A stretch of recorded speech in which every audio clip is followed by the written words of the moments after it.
ажлын ачаалал, нийгмийн стресс дарамт, гэр бүлийн байдал, хүүхдийн боловсрол, утаа түгжрэл, тог, цахилгааны асуудал, санхүү гэх таны бодлыг цэгцлэх, сэтгэл санааг тайвшруулах амьсгалын техникийг хамтдаа эзгэе. За нуруугаа ихцлээ суцгаая. Толгой ойрогоороо дэше таад зургаа сунаад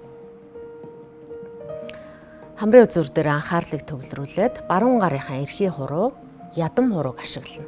За амьсгал авахдаа баруун талынхаа нүхийг таглаад зүүн талаараа авна.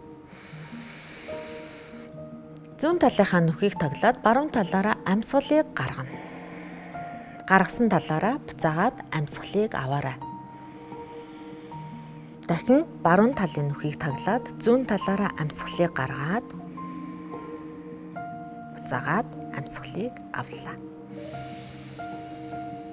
Ийхүү хоёр талдаа ээлжлэн амьсгал нь амьсгал гаргасан талаараа амьсгалыг авна гэсэн үг.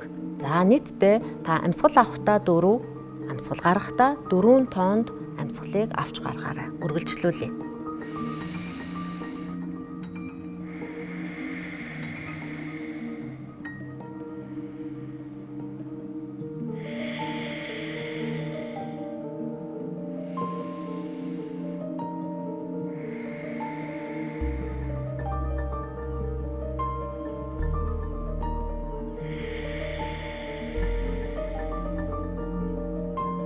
Хэдийн урт хугацаанд хиймээрвэ тэр хугацаанд та бүхэн маань хийгээд сэтгэл санаа тайван амраа амгалан болтлоо үргэлжлүүлээрэй.